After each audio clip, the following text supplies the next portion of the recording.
Evolução em Dois Mundos, pelo Espírito André Luiz, psicografia Francisco Cândido Xavier e Valdo Vieira.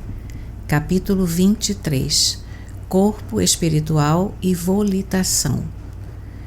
Podemos receber alguma informação sobre a volitação do corpo espiritual? Na metamorfose dos insetos, a estólise alcança notadamente os músculos e a máquina digestiva, atingindo apenas levemente o sistema nervoso e o sistema circulatório. Efetuado o processo estólico, segundo referências alinhadas em outra parte do nosso estudo, os órgãos diferenciados voltam à posição embrionária que lhes era característica e só então as células entram em segmentação, formando na histogênese os órgãos definitivos do inseto adulto, armado de recursos para librar na atmosfera. Assim também, após a transfiguração ocorrida na morte, a individualidade ressurge com naturais alterações na massa muscular e no sistema digestivo, mas sem maiores inovações na constituição geral, munindo-se de aquisições diferentes para o novo campo de equilíbrio a que se transfere, com possibilidades de condução e movimento efetivamente não sonhados, já que o pensamento contínuo e a atração, nessas circunstâncias, não mais encontram certas resistências peculiares ao envoltório físico. Ao homem comum, na encarnação, não é fácil, todavia, a articulação de uma ideia segura com respeito às condições de seu próprio corpo espiritual, além túmulo, porque a mente, no plano físico, está inteiramente condicionada ao trabalho específico que lhe compete realizar, inelutavelmente circunscrita aos problemas de estrutura e, por isso mesmo, incapacitada de identificar o reino inteligente de raios e ondas, fluidos e energias turbilhonantes em que vive. Como entendermos a mente em si, individualizada e operante, se as células do corpo espiritual têm vida própria como as do corpo físico?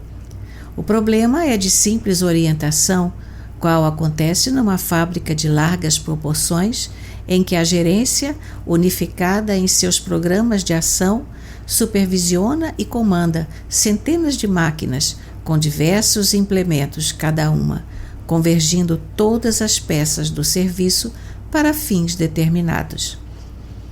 Quais os mecanismos das alterações de cor, densidade, forma, locomoção e ubiquidade do corpo espiritual? A pergunta está criteriosamente formulada, no entanto, para ela responder com segurança, precisaremos dispor na Terra de mais avançadas noções acerca da mecânica do pensamento. Em que condições o corpo espiritual de um desencarnado sofrerá compressões, escoriações ou ferimentos? Dentro do conceito de relatividade, isso se verifica nas mesmas condições em que o corpo físico é injuriado dessa ou daquela forma na Terra. Não dispomos, entretanto, presentemente, de terminologia adequada na linguagem terrestre para mais amplas definições do assunto. Qual é a ordem de formação dos centros vitais pelo princípio inteligente no seu corpo espiritual?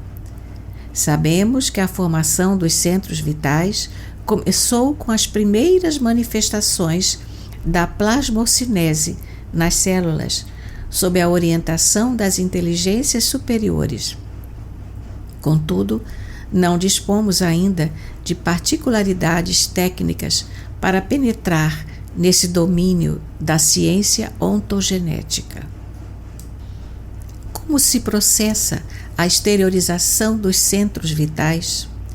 Associando o conhecimento magnético e sublimação espiritual, os cientistas humanos chegarão por si próprios à realização referida, como já atingiram noções preciosas quanto à regressão da memória e exteriorização da sensibilidade.